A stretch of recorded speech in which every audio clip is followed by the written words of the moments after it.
Although Manchester by the Sea has been out for quite some time in the US, it's only just recently made its way over to British shores. It's a film that has an awful lot to live up to, as it and its cast have been nominated for countless awards since its initial release.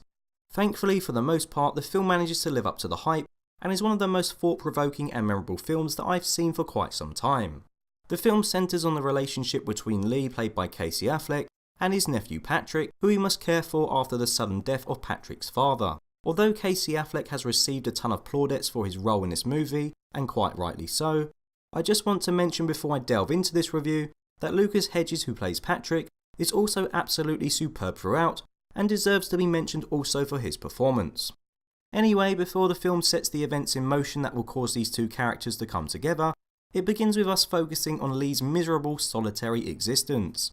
When we are first introduced to him, he has a shitty job, lives in a shitty house which is actually just one tiny room, he's not interested in socialising with other people at all, and he gets into fights with random strangers after having too much to drink. Now you're probably thinking to yourself, why on earth do I want to follow the exploits of this guy? He sounds like a dick. Well, yes, although at times Lee does act like a bit of a dick, there's something undeniably human and relatable about him. In fact, I actually found him to be extremely likeable from the start, despite his reserved and awkward persona. After spending some time with Lee and seeing him go about his daily routine, tragedy strikes when his brother Joe suffers a heart attack and as a result passes away. Unfortunately for Lee, he isn't able to make it to the hospital in time to see Joe before he dies, and ends up arriving about an hour after his death. I found the way that this film deals with grief and the subject of death throughout to be very refreshing and mature. A lot of movies like to romanticise death, by either presenting death as a heroic or meaningful sacrifice, or by making death more attractive than it actually is, i.e. by having a scene in which a dying character embraces their loved ones and gives a meaningful speech before they snuff it. Whereas in reality, however, a lot of the time death is just a random horrible occurrence, and it is treated as such in Manchester by the Sea.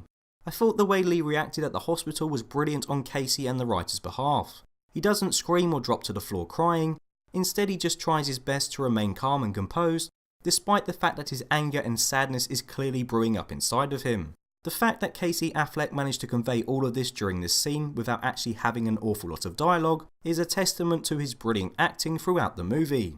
Once Lee leaves the hospital, the stage is set for the main plotline of the film, which as previously mentioned focuses on him shouldering the responsibility of being the legal guardian to his deceased brother's son. At the moment you'd be forgiven for thinking that this film is all very drab and depressing, but for a film that has such a serious undertone it really is actually quite funny. Lee and Patrick have many hilarious arguments throughout the movie, just as teenagers and their carers do in real life. I also found that instances in which characters attempted to make conversation with Lee, only to have him make it patently obvious to them that he was not interested in the slightest with engaging with them, to cause me to laugh out loud every time. In addition, I'm extremely fond of the fact that even when tragedy occurs during this movie, some of the characters attempt to deal with it by using humour. For instance, during a flashback in which Joe is diagnosed with a rare degenerative heart disease, he and Lee attempt to address the situation by cracking bad jokes, much to the dismay of Joe's wife, who ends up storming out of the hospital as a result of what she deems to be the pair of them not taking the news seriously. However, the reality is that everyone deals with bad news and loss in their own way, and it was nice to see the different approaches by various characters during this film. Whilst I'm on the subject of flashbacks, I want to mention that the movie uses them to great effect.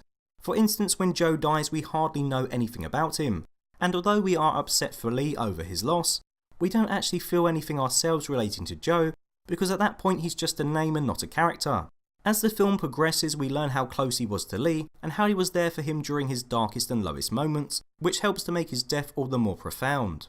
Flashbacks are also used to flesh out Lee's backstory, and they do a fantastic job of exploring why his life had become such a mess when we first encounter him, as well as explaining why he is so reluctant and firmly against the idea of being Patrick's guardian, something which I won't spoil as I found it to be quite shocking upon viewing. My only complaints about this film are that at times the pacing does feel a bit lacking, which is kind of unavoidable with the running time nearly hitting the 2.5 hour mark. I also found the ending to be quite abrupt. Not wanting to spoil things, the film just, well, kind of ends, without the resolution that I expected taking place. Although it does have to be said, the more that I think about the ending, the more I do actually appreciate it. Manchester by the Sea isn't a film that is going to break box office records, nor is it a film that is going to appeal to everyone. However, all I can say is that I found it to be bloody brilliant. It manages to somehow be both sad and funny, depressing yet uplifting. It's a movie that covers grief and loss, as well as the power of the human spirit and people overcoming adversity. Although at its heart the plot is based around a relatively simple premise, due to some fantastic acting and writing, it manages to hit some colossal heights. Put simply, if you get a chance to, I implore you to watch this movie.